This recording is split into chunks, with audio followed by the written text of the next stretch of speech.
అసలు కాశ్మీర్ పహల్గామా దగ్గర ఉగ్రవాదుల దాడి ఎలా జరిగింది, ఆ ప్రాంతంలోకి ఉగ్రవాదులు ఎలాగ చొరబడ్డారు, ఆర్మీ దుస్తులతో వాళ్ళు ఎలా వచ్చారు అనే దాని గురించి మనం తెలుసుకోవడం కోసం మనతోటి retired army major Bharat Reddy గారు ఉన్నారు. సో భరత్ రెడ్డి గారితో మాట్లాడి తెలుసుకుందాం. నమస్తే భరత్ రెడ్డి గారు. నమస్కారం అండి. సరే, ఇండియన్ మ్యాప్లో ఒకసారి చూస్తే మీరు దాదాపు కాశ్మీర్ బోర్డర్ దగ్గర ఎక్కువ సంవత్సరాలు ఆర్మీ మేజర్గా పనిచేశారు కాబట్టి మీకు పూర్తి అవగాహన దీని మీద ఉంది. కాబట్టి ఒకసారి మా 1990 ప్రేక్షకులకి ఎలా జరిగింది దాడి జరగటానికి ఎలాంటి పరిస్థితులు ఇక్కడ దోహదపడ్డాయి, అసలు ఏ ప్రాంతం నుంచి ఉగ్రవాదులు చొరబడతా ఉన్నారు మన దేశంలోకి కానీ కాశ్మీర్లోకి కానీ ఒకసారి చెప్తారా సార్? రైట్. సో ఇప్పుడు మీ ముందు భారతదేశం మ్యాప్ ఉంది కదా. అవును. సో ఫస్ట్ ఆఫ్ ఆల్ మీరు కాశ్మీర్ని చూస్తే ఇక్కడ మన దగ్గర ఉన్న కాశ్మీర్ ఏదైతే ఉందో ఇంటర్నేషనల్ మ్యాప్లో మనం పొలిటికల్ మ్యాప్గా ఇది పెట్టుకున్నా కానీ ఈ భాగం, సో ఈ కొమ్ము మన దగ్గర లేదు. అదేంటి సార్, ఇప్పుడు మామూలుగా ఇప్పుడు ఇది మొత్తం మన భూభాగమే కదా సార్ ఇది? అవును, అంటే మనం క్లెయిమ్ చేసే భారతదేశంగా మనం క్లెయిమ్ చేసే భూభాగం మీకు మ్యాప్ మీద మొత్తం ఉంది. కానీ ఆన్ గ్రౌండ్ 1948 యుద్ధం తర్వాత మన దగ్గర మిగిలింది ఈ కొమ్ము లేదు, ఈ కొమ్ము కూడా లేదు. మనం దీన్నే ఎల్ఓసి అంటాము. ఇప్పుడు మీరు పాకిస్తాన్ ఆక్రమిత కాశ్మీర్ అని దేన్నైతే అంటారో ఈ ఏరియా ఏదైతే ఉందో ఈ ఏరియాని పిఓకే అంటాము. అండ్ ఈ కొమ్ము ఏదైతే ఉందో ఇది అక్సై చిన్ ఏరియా. ఇది ఇవాళ పాకిస్తాన్ దీన్ని చైనా గిఫ్ట్ ఇస్తే ఇది చైనా కంట్రోల్లో ఉంది. అంటే ఇప్పుడు ఇండియన్ మ్యాప్లో ఉన్నటువంటి ఈ భూభాగంలో ఇక్కడ వరకు ఇది మొత్తం కూడా పాకిస్తాన్ కంట్రోల్లో, ఇది చైనా కంట్రోల్లో ఉంది. కానీ మనం మాత్రం ఇది మా భూభాగమే అని చెప్పేసి మనం ఇదంతా మన మ్యాప్లో పెట్టుకున్నాం. కరెక్ట్. కానీ ఇక్కడ మొత్తం వాళ్ళే ఉన్నారు సార్. ఆ ఉగ్రమూకలు మొత్తం ఇక్కడ ఉంటాయి. ఉగ్రమూకలు ఇప్పుడు మీకు కాశ్మీర్లో ఎలాగైతే ఒక సివిలియన్ పాపులేషన్ ఉంటుందో అలాగా మీకు ఈ భాగంలో కూడా సివిలియన్స్ ఉంటారు. ఎవరు ఉంటారు? పాకిస్తాన్ వారు ఉంటారు సార్. పాకిస్తాన్ వాళ్ళు. So right. ఓకే. సో ఇప్పుడు మీకు ఇన్ఫాక్ట్ చైనా నుంచి కారకోరం రోడ్ ఏదైతే వచ్చిందో అది కూడా దీంట్లోంచి వస్తుంది. ఇలా చైనా నుంచి హైవే, కారకోరం హైవే ఇలా మీకు పాకిస్తాన్లోకి వస్తుంది. సో ఒకసారి మనం కంప్లీట్ శాటిలైట్ మ్యాప్ చూద్దాం సార్. సో అక్కడ ఏ విధంగా వాళ్ళు వచ్చి మన ఇండియన్స్ మీద దాడి చేశారు, రావటానికి గల కారణాలు ఏంటి, అక్కడ ఏం జరిగింది అనేది ఒకసారి చెప్తారా సార్? షూర్. ఇది రజౌరి, పుంచ్, రైట్. ఇది రావల్కోట్. ఇప్పుడు మీకు ఇది కాజీగుండ్, అనంతనాగ్. మీకు కాశ్మీర్ ఏదైతే అంటారో కాశ్మీర్ వ్యాలీ, మీకు ఈ స్నో కవర్డ్ మౌంటైన్స్ కనిపిస్తున్నాయి కదా. సార్ ఇవన్నీ మంచు పర్వతాలు కదా సార్? ఇవి మంచు పర్వతాలు. ఇవి కూడా ఇది మొత్తం ఈ చుట్టూ మంచు పర్వతాలే. ఇలా ఏమంటాం సార్ మొత్తం? This is peer Panjal heights, right. ఒక ప్రతి రేంజ్కి వేరే వేరే పేర్లు ఉంటాయి దీంట్లో. Okay, right. సో ఇప్పుడు మీరు ఇది పీర్ పంజాల్. ఓకే, ఇదంతా మన భూభాగంలోనే ఉంది. ఇదంతా మన భూభాగమే. మీరు కాశ్మీర్ ఏదైతే అంటారో ఈ మీరు ఏమన్నారు స్నో కవర్డ్ మౌంటైన్స్ మధ్యలో మంచు పర్వతాలు వ్యాలీ వస్తుందో దీన్ని మీరు కాశ్మీర్ వ్యాలీ అంటారు. సో ఇప్పుడు ఇవేవైతే ఉన్నాయో ఇవన్నీ శ్రీనగర్ కూడా మన కిందే ఉంది కదా సార్ ఇప్పుడు? ఎస్. సో పుల్వామా సార్, ఒకప్పుడు పుల్వామా దాడులు అంటారు, అంటే ఇక్కడ జరిగింది సార్? ఇక్కడ జరిగింది. ఇప్పుడు మీరు జమ్మూ నుంచి వచ్చినప్పుడు మీకు పాస్ ఇక్కడ ఉంటుంది. ఇది ఎక్కి దిగుతే, రైట్, ఇది ఎక్కి దిగుతే మీరు కాజీగుండ్లో దిగుతారు. సో ఇక్కడ ఏవో పెద్ద పెద్ద ఇది పాస్ అండి. ఇది పాస్. ఇది సార్ ఇప్పుడు పుల్వామాకి పెహల్గామాకి మధ్య ఎంత దూరం ఉంది సార్? ఇది పెహల్గామా, పుల్వామా. ఇప్పుడు మీకు ఇలా ఉంది కదా, కాజీగుండ్ నుంచి కుప్వాడ వరకు, ఓకే, ఈ మొత్తం ఒక 80 కిలోమీటర్లు ఉంటుంది. అంతే. ఇది ఇక్కడ నుంచి ఎలా వెళ్తారు సార్? ఇలా ఈ మ్యాప్ ఈ రోడ్ కాజీగుండ్, అనంతనాగ్, పుల్వామా సైడ్ లో పడుతుంది actually. Okay, right. And Srinagar నుంచి మీరు ఇలా తిరిగి వెళితే మీకు సోన్మర్గ్, ద్రాస్, కార్గిల్ అండ్ ఇటు లేహ్ లద్దాఖ్ వస్తుంది మీకు. ఓకేనా? ఈ ఏరియాని డోడా కిష్ట్వార్ అంటారు. ఓకే. సో మీకు ఇప్పుడు ఇది ఉంది కదా, మీరు ఇప్పుడు ఇక్కడ పుంచ్ చూడండి, రావల్కోట్, ముజఫరాబాద్, అబట్టాబాద్, బాలాకోట్, ఇక్కడ మనం సర్జికల్ స్ట్రైక్స్ చేసింది. ఇదంతా కూడా ఈ పాకిస్తాన్ భూభాగం. ఇప్పుడు రావల్కోట్, ముజఫరాబాద్, బాలాకోట్, అవును, ఇవంతా పాకిస్తాన్ భూభాగం. సో మనం సర్జికల్ స్ట్రైక్స్ ఎక్కడి నుంచి వెళ్ళి చేసాం సార్? మనం ఆల్ ఇండియా నుంచి ఫ్లైట్స్ వెళ్ళాయి, అవి వేరే, కానీ స్ట్రైక్ చేసింది మాత్రం ఇక్కడ. అప్పుడు ఎంతమందిని చంపారు సార్ అక్కడ? That I think we have a చాలా మంది ఉగ్రవాదులు చంపేశారు. అవును, ఎందుకంటే అక్కడ ఒక ట్రైనింగ్ సెంటర్ ఉండే, మొత్తం అప్పుడు ట్రైనింగ్ సెంటర్ మీద బాంబులు వేస్తారు కదా సార్? కరెక్ట్. సో మీకు నార్మల్గా ఏమవుతుందంటే రిక్రూట్మెంట్ అయ్యేది రావల్పిండి, ఓకే, ఇస్లామాబాద్, ఇక్కడ రిక్రూట్మెంట్ అవుతుంది. కింద కరాచీ ఉంటుంది, పోర్ట్ సిటీ. ఇక్కడ నుంచి ఎవరైతే రిక్రూట్ అవుతారో వాళ్ళు ఇక్కడికి వస్తారు. అబోటాబాద్, ముజఫరాబాద్, ఇక్కడ ట్రైనింగ్ జరుగుతుంది 30 days ఉగ్రవాదులకి. మీరు ఇప్పుడు ఇక్కడ చూస్తే ఇదంతా మౌంటైన్స్, దాని తర్వాత ఫారెస్ట్ మాత్రమే కదా. ఇక్కడ నుంచి ఈ ఎల్ఓసి ఏదైతే ఉందో ఇది క్రాస్ చేసి వీళ్ళు లోపలికి వచ్చాక కొంతమంది పొంచికి వెళ్తారు పోస్టింగ్ లాగా, కొంతమంది కుప్వాడాకి వెళ్తారు, కొంతమంది బారాముల్లా, గుల్మర్గ్, సోపోర్, శ్రీనగర్, గందర్బల్, పుల్వామా, ఇలా ప్రతి చోటుకి కొంతమందిని పోస్టింగ్ పంపిస్తారు. వాళ్ళు ఎక్కడి నుంచి వెళ్తారు సార్ ఓవరాల్ గా? వాళ్ళు ఇక్కడ నుంచి మీకు ఇక్కడ ఎక్కడి నుంచి అన్నా మీరు బాలాకోటు, ముజఫరాబాదు, ఇది రావల్కోట్, ఈ ఏరియాలో ఎక్కడి నుంచైనా రావచ్చు. వాళ్ళు స్ప్లిట్ అవుతూ ఉంటారు అన్ని ఏరియాలకి. లోపలికి వచ్చాక స్ప్లిట్ అవుతారు. Okay, this is number 1. Now ఇప్పుడు మీరు రెండోది చూస్తే, మీరు పహల్గామ్ని చూస్తే, మీరు ఈ హైవే మీద వెళ్తున్నప్పుడు, రైట్, ఇప్పుడు ఉదంపూర్ అంటే జమ్మూ నుంచి పైకి వచ్చినప్పుడు కాజీగండ్లో దిగాక మీకు ఫస్ట్ వచ్చే టౌన్ అనంతనాగ్ నుంచి మీరు రైట్ సైడ్కి వెళ్తే ఇక్కడ అష్ముఖాం, ఇక్కడ పహల్గాం. ఓకే, ఈ పహల్గాంలో ఇప్పుడు ఇది పహల్గాం కదా? అవును సార్. ఇప్పుడు మీకు ఇక్కడ మీరు ఏం చూస్తున్నారు? ఫస్ట్ మీరు చూసేది ఎలా వచ్చారు, ఇటు ఈ చందనవాడి ఉంది కదా, మంచు పర్వతాలు సార్, ఇవన్నీ మంచు పర్వతాలు. సో ఈ మంచు పర్వతాల్లో గుండా వచ్చే అవకాశం లేదు కదా సార్? ఈ టైంలో లేదు. వీళ్ళు ఆల్రెడీ ఇక్కడ తిరుగుతున్నారు. ఇన్ఫాక్ట్ నేను మీకు చెప్పింది ఏంటి, ఒక ఉగ్రవాది లోకల్, వాడు ఈ విలేజ్ నుంచి త్రాల్. ఓకే, మీకు అటాక్ అయింది ఇక్కడే. సో ఇదంతా కొండలు గుట్టలు అండ్ పెద్ద పెద్ద కొండలు, అడవి, ఇదంతా అడవి. ఇక్కడ ఎవ్వరు ఉండరు. సో ఇక్కడ అడవిలో నుంచి వాళ్ళు ట్రావెల్ చేసి పహల్గాం వచ్చారు కదా సార్. మన బోర్డర్ సైనికులు ఎక్కడ ఉన్నారు చెప్పండి సార్ క్లియర్ గా? బోర్డర్ సైనికులు ఇక్కడ ఉన్నారు. ఇది బోర్డర్ కాదు, ఇది ఇంటీరియర్ కాశ్మీర్. సో కాబట్టి ఈజీగా వాళ్ళు రాగలుగుతున్నారు, చాలా ఈజీగా వెళ్ళొచ్చు. మీరు బండ్లో కూర్చొని వెళ్ళిపోవచ్చు, ఎవడు ఆపడు మిమ్మల్ని. సార్ మళ్ళీ అలా అయితే ఇంకా కాశ్మీర్కి రక్షణ ఏమో సార్? కాశ్మీర్కి రక్షణ అని మీరు ఆలోచించదు సార్, నేను అదే అంటున్నాను. ఇప్పుడు మీకు బార్డర్, ఇప్పుడు ఆర్మీ ఎక్కడ ఉంటుంది? ఏదైతే మీకు ఎల్ఓసీనో, ఓకే, ఏదైతే ఎల్ఓసి ఉందో, ఇప్పుడు కుప్వాడా నుంచి, ఇక్కడ నుంచి, రైట్, పొంచ్ నుంచి, రజౌరి నుంచి, ఇలా ఇది బార్డర్. మీ ఆర్మీ అంతా ఇక్కడ కేంద్రీకరమై ఉంటుంది. ఓకే, ఇటువైపు పాకిస్తాన్ వాళ్ళు కూర్చుంటారు లైన్కి, ఇటువైపు మన వాళ్ళు కూర్చుంటారు. ఇది ఎంత లోపలికి ఉంది? ఇప్పుడు చాలా లోపలికి ఉంది కదా సార్. కరెక్ట్. సో అండ్ ఇక్కడ కేవలం లాస్ట్ ఇయర్ మాత్రమే 35 లక్షల మంది వచ్చారు. ఎవరు? టూరిస్టులు. కాశ్మీర్ వ్యాలీలో 1 కోటి మంది టూరిస్టులు వచ్చారు లాస్ట్ ఇయర్. ఓకే, ఇప్పుడు ఒట్టు సోనామర్గ్కి వెళ్తేనే మీకు 10 టూరిస్ట్ పాయింట్లు ఉంటాయి. అట్లా గుల్మర్గ్లో ఇంకో 10 ఉంటాయి, బారాముల్లాలో ఉంటాయి. మీరు ఇటు సైడ్ నుంచి ఇప్పుడు ఇంకో కొత్త రోడ్ వచ్చింది, ఈ పుల్వామా నుంచి ఇటు రజౌరీకి మొఘల్ రోడ్ అని వచ్చింది, ఇక్కడ పాయింట్లు ఉంటాయి. ఓకే, ఇలా 160-170 టూరిస్ట్ పాయింట్లు ఉంటాయి. మీకు ప్రతి పాయింట్కి లక్షల్లో మంది వస్తారు టూరిస్టులు. మరి వాళ్ళందరికీ సెక్యూరిటీ ఎలా? సెక్యూరిటీ అలా ఉండదు sir. Security is not given to tourist. Security అనేది ఒక క్రిటికల్ వైటల్ ఇన్స్టలేషన్కి ఇస్తారు. హైదరాబాద్లో సెక్యూరిటీ ఎక్కడ ఉంటుంది? సీఎం ఇంట్లో ఉంటుంది. అవును, ప్రతి రోడ్డు మీద ఉండదు కదా. సీఎం కదిలినప్పుడు రోడ్డు మీద ఉంటుంది. కానీ ఇప్పుడు మీరు మీ ఇల్లు ఎక్కడో, ఇప్పుడు జూబ్లీ హిల్స్లోనో లేకపోతే నేను మహేంద్ర హిల్స్లోనో ఉన్నాను, నా కాలనీలో ఏం సెక్యూరిటీ ఉంటుంది సార్? సో ఎక్స్పెక్ట్ చేయడమే తప్పు. ఇప్పుడు మీకు ఇక్కడ సెక్యూరిటీ కావాలంటే మొత్తం భారతదేశం మీరు జనాభాని ఇక్కడ పెట్టినా కానీ మీరు సెక్యూరిటీ ఇవ్వలేరు. ఆ జాగ్రఫీ అలాంటిది, ఆ కొండలు అలాంటివి, ఆ అడవులు అలాంటివి. సో అడవుల్లో ఎక్కడి నుంచి ఎలా వస్తారో తెలియదు. అర్ధరాత్రి పూట రావచ్చు, కరెక్ట్, పాక్కుంటా రావచ్చు. కరెక్ట్. అలానే వస్తారు. వచ్చాక ఇక్కడ ఏమవుతుందంటే, ఇప్పుడు వీళ్ళు ఏం చేస్తారు? ఇప్పుడు పహల్గాం ఉందా, ఇప్పుడు ఇక్కడ ఉన్నాయి 2 రోడ్లు, ఇక్కడ కూడా సింగిల్ రోడ్ అవుతుంది. ఈ చందన్వాడి తర్వాత మీకు పైకి అమర్నాథ్ యాత్రకి వెళ్తారు. అమర్నాథ్ యాత్రకి. ఓకే, సో అమర్నాథ్ యాత్రకి వెళ్ళాలంటే పహల్గాం టచ్ చేసి వెళ్ళాల్సిందేనా సార్? ఎస్ 100%. సో ఇప్పుడు రేపొద్దున జరగబోయే అమర్నాథ్ యాత్ర పహల్గాం టచ్ చేయాలి కాబట్టి భయపడతారు ఇక్కడికి వెళ్ళాలంటే. ఆ టైంలో మీకు అమర్నాథ్ యాత్ర క్రిటికల్ కాబట్టి ఆ టైంలో ఇక్కడ 3-4 ఆర్మీ యూనిట్లు వచ్చి నిల్చుంటాయి.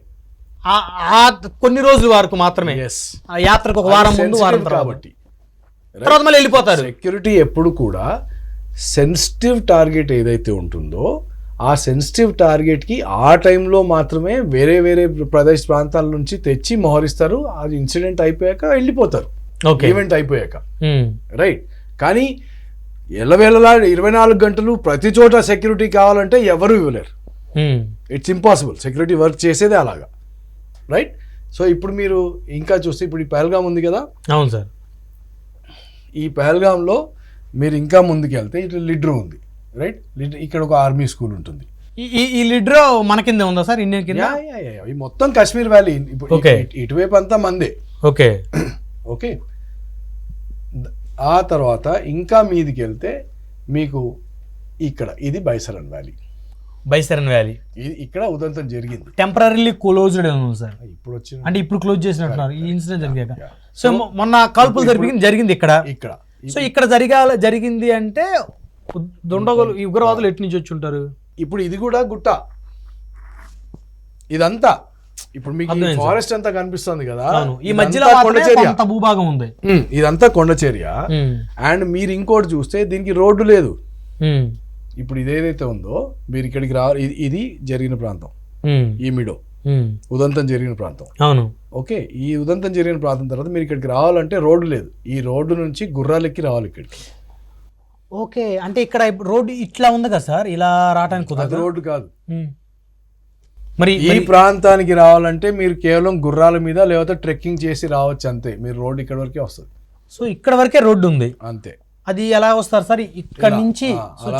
చాలా లాంగ్ జర్నీ అనుకోండి సార్ ఇది. కరెక్ట్. ఈ గుట్టెక్కి రావాలి. ఇప్పుడు మీరు గుట్టెక్కి వస్తున్నారు బేసికలీ. సో బస్సులు, కార్లు, వెహికల్స్ వచ్చే అవకాశం ఉంది ఇక్కడ దాకే. ఇక్కడ దిగేసి అక్కడ నుంచి గుర్రాలు ఎక్కి ఇక్కడికి రోడ్డు మార్గం లేదు. రోడ్డు మార్గం లేదు. ఇది ఓన్లీ డే పిక్నిక్ జరిగే ఏరియా. అంటే రోడ్డు మార్గం ఎందుకు వేయలేకపోయింది సార్ ప్రభుత్వం? ఎందుకంటే అక్కడ లోకల్ వాల్స్ ఎవరు ఉన్నారో వాళ్ళకి గుర్రాలు ఉంటాయి కాబట్టి, వాళ్ళ జీవనోపాధి పోవద్దు కాబట్టి వాళ్ళు ఇక్కడ రోడ్ ఏమీ లేదు. ప్రతి ఇష్యూ చాలా సెన్సిటివ్గా ఉంది సార్ ఇక్కడ, రైట్. ఇప్పుడు మీకు ఇక్కడ చూడండి, నేను ఇక్కడ వచ్చి ఎక్కడన్నా దాక్కోవచ్చు. 2 రోజులు 3 రోజుల ముందు వచ్చి దాక్కోవచ్చు. అండ్ నేను నార్మల్ టూరిస్ట్గా రావచ్చు. నేను గన్ను పట్టుకొని రానవసరం లేదు కదా. అవును, రైట్. మీరు సెక్యూరిటీ ఫెయిల్ అయింది అంటున్నారు. నేనేం చేస్తాను, ఇక్కడ నార్మల్ వెహికల్లో వస్తాను, వెపన్స్ లేకుండా వస్తాను. వచ్చి ఇక్కడ 2 రోజులు ఉంటాను. 2 రోజులు ఉండి ఫోటోలు తీసుకుంటాను, వీడియోలు తీసుకుంటాను, రెక్కి చేసుకుంటాను. అసలు ఎక్కడ కూర్చుంటారు, ఎంతమంది వస్తున్నారు అదంతా బేరీజ్ వేసుకుంటాను. అంత లోపల నాకు లోకల్ సపోర్ట్ ఎవరైతే ఉన్నారో వాళ్ళు నాకు ఫుడ్ తెచ్చిస్తూ ఉంటారు. Okay, right. అండ్ దాని తర్వాత ఏదైతే నాకు చోజన్ డే ఉంటుందో నేను ఆ రోజు ఇక్కడ అటాక్ చేస్తాను. అటాక్ చేశాక ఎంత ప్రాంతం ఉంది చెప్పండి నాకు వెళ్ళిపోవడానికి? చాలా ప్రాంతం ఉంది కదా సార్. ఎక్కడి నుంచి ఎక్కడ తప్పించుకున్నా ఇక్కడి నుంచి మన ఆర్మీ కానీ లేకపోతే మన పోలీసు వ్యవస్థ కానీ అక్కడ ఉన్నటువంటి వారందరూ కూడా పట్టుకోవాలంటే it's very difficult task. Correct. That's exactly what I'm saying. So ఎవరైతే సెక్యూరిటీ ఫెయిలియర్ అని మాట్లాడుతున్నారో వాళ్ళకి నేను చెప్పేది ఏంటంటే, ఇక్కడ అటాక్ అయ్యాక నేను ఎక్కడన్నా మాయమైపోవచ్చు. అండ్ ఎస్పెషల్లీ ఇక్కడ ఈ ప్రాంతంలో అటాక్ జరిగిన తర్వాత ఇక్కడ నుంచి వాళ్ళు ఇలా ఎక్కడైనా తప్పించుకోవచ్చు. ఇక్కడ జరిగింది సమ్వేర్ హియర్. పహల్గామ్లో జరగలేదు. పహల్గామ్ నుంచి పైన ఈ బేతాబ్ వ్యాలీ పాయింట్ అంటే బేతాబ్ సినిమా జరిగింది కదా, సన్నీ దేఓల్ ఆ షూటింగ్ ఇక్కడ జరిగింది అనమాట, రైట్.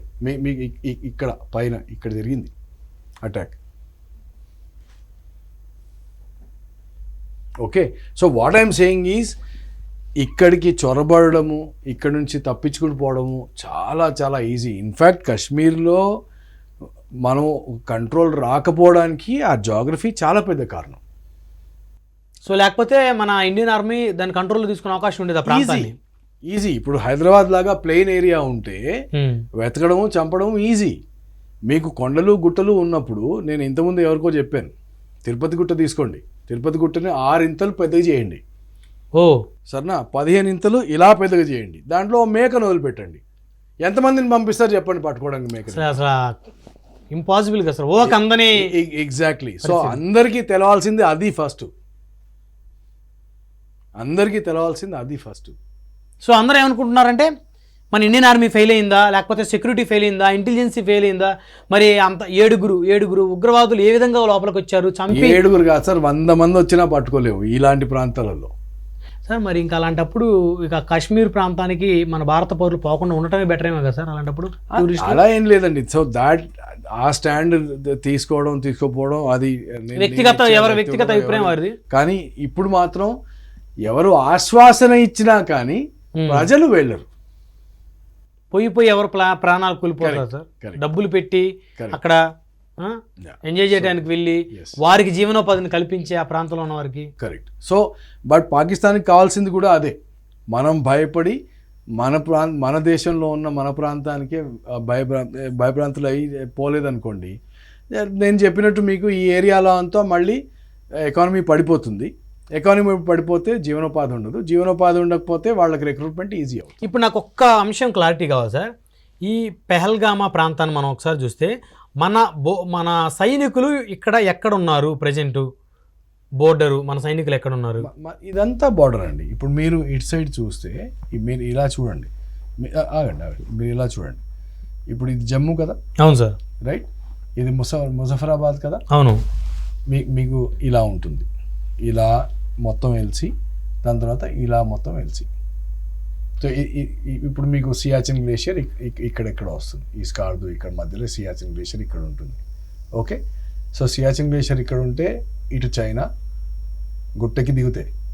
రైట్. కానీ అంటే ఇది కూడా ఎత్తైన పర్వత ప్రాంతాలే. ఓకే. మీకు కార్గిల్ ఇక్కడ ఉంది. కార్గిల్ యుద్ధం అంటారు, అప్పుడు ఇక్కడ జరిగింది సార్ ఈ ప్రాంతాల్లో. సో ఇది బోర్డర్. సో యుద్ధాలన్నీ ఇక్కడే జరుగుతున్నాయి. పాకిస్తాన్ బోర్డర్ దగ్గరే యుద్ధాలు మొత్తం మనకు జరిగేది. ఇక్కడ నుంచే చొరబడే అవకాశం ఎక్కువ కాబట్టి, అంటే కనిపించకుండా.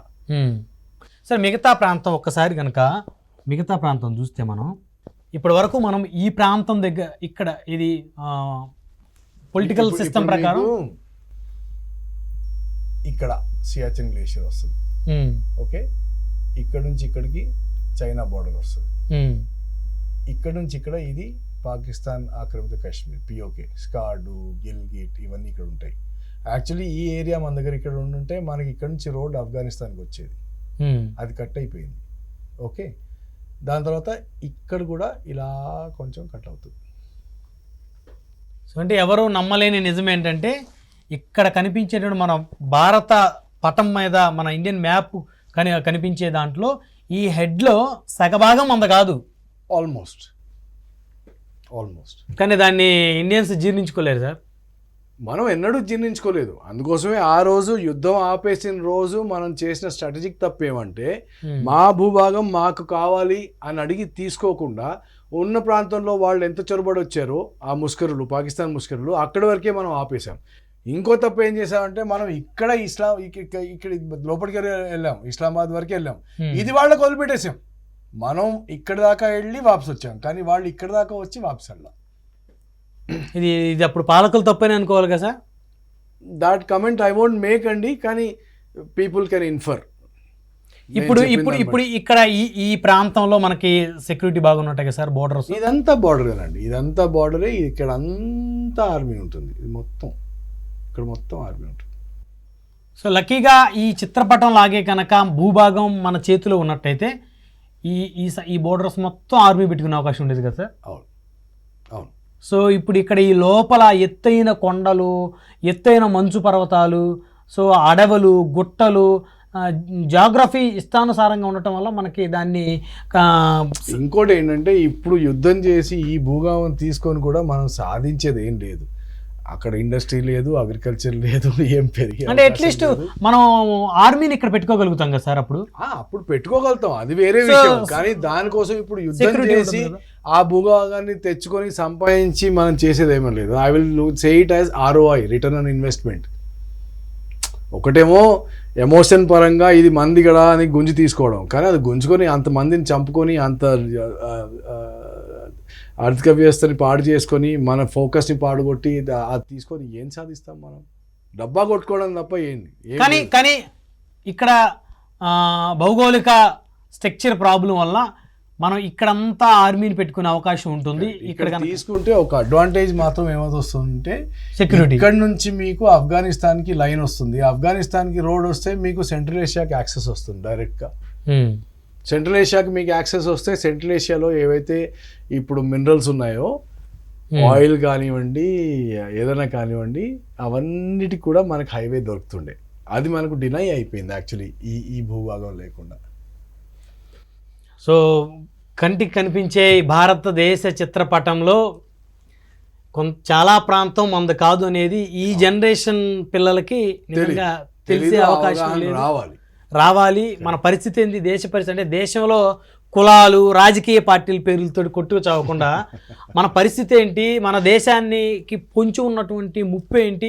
సరే, ఒకవేళ పాకిస్తాన్ మన మీద దాడి చేయాలి, మన మీద యుద్ధం ప్రకటించాలి అని చెప్తే అనేటువంటి ఆలోచన వాళ్ళు ఉంటే వాళ్ళు ఆలోచనలో, సో మన మీద వాళ్ళు అటాక్ చేసే అవకాశాలు కూడా ఎక్కువ ఉన్నాయి అనుకోవాలి కదా సార్. ఇదంతా మీకు ఈ ఏరియా ఏదైతే ఉందో ఇక్కడ గుజరాత్ నుంచి, రాజస్థాన్ నుంచి, పంజాబ్ నుంచి ఈ మొత్తం ప్లేస్లో మీకు అటాక్ జరుగుతుంది.